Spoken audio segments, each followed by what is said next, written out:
TheOHMANGO here, and this isn't exactly the video that I had planned for this week. I was going to do an art video, but I ended up having so much footage and I didn't start soon enough, so I'm going to be putting that up next Tuesday. This Tuesday, I'm basically just going to talk about books. So first I'm going to talk about Catcher in the Rye. I promised you a review on that like a month ago, and then I'm going to talk to you guys about a couple of books that I've picked up and I'm either reading right now or I'm about to read. So let's get started. But first, let's open up day 17. Day 16. Day 16. Oh, I think I found. There's a bell on it. Yay, chocolate. So, Catcher in the Rye. It is based around Holden Caulfield's adventures as he leaves his his boarding school that he goes to, and sort of travels back home. It is a coming of age book, and overall I found it very interesting. It was a very quick read and I liked it a lot. So the only thing is that there isn't a dramatic climax, but I think the story was very interesting. It is a very quick read. It's only 215, I believe, pages. And this is also like a sort of classical. I don't want to say it's a classical, but maybe it is technically. And pretty much on any literature list of nice literature books that you might want to read, it will probably be on there. Also, I don't know what scoring format that I used before, but I'm gonna say, I know I used apple pies, but I couldn't remember what it was out of, so I'm just gonna give it a 4 out of 7 apple pies. So yeah, that's Catcher in the Rye. Oh, I don't think I ever said the author. The author is J.D. Salinger. I think that's how you pronounce it. On to the next books. The first book that I'm going to talk about, I'm also reading for school, so let's get that, which is this book. And it is called Dr. Faustus, and it's by Christopher Marlowe, I think I said that correctly. And it is not a book really, it's a play. And it's a classic, supposedly. This is written about an actual guy. So this is the story of Faust, who's a scholar, and he sells his soul to the devil for limitless power and black magic. So that sounds really interesting to me. So I picked it up, and it's by Christopher Marlowe. I think that's how you say it. I don't know if I said that before. And the actual play, I know it seems really kind of thick, but the actual play is only 98 pages, which isn't bad. I mean, so the next book that I'm going to talk about is Let It Snow, which is a 3-person book. It's by John Green, Maureen Johnson, and Lauren Miracle. I'm going to say Lauren Miracle. I think that sounds nice. But it is a Christmas book, and as it is nearing Christmas, I thought I would read this. It's a holiday romance, 3 holiday romances. I'm not sure if this is 3 books or one continuous intertangled book. I'm pretty sure that's not a word, intertangled. Intertwined book. I'm not quite sure. I'm only 40 pages in, as you can see. I'm actually in the middle of reading it, as you can see, because I have my bookmark.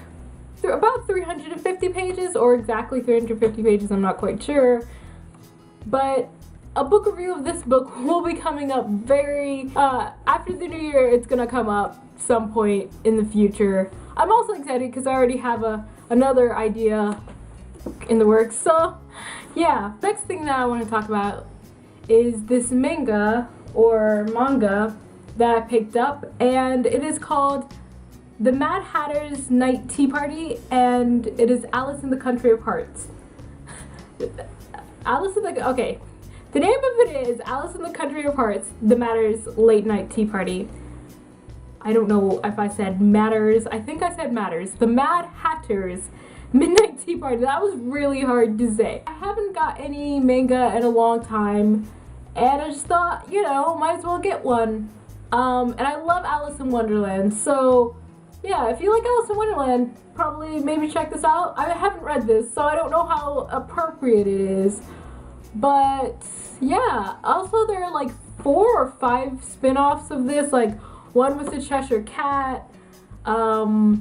I don't know, I don't remember any of the other ones, because I know the Cheshire Cat was the other one that I was going to get, but I didn't have enough money.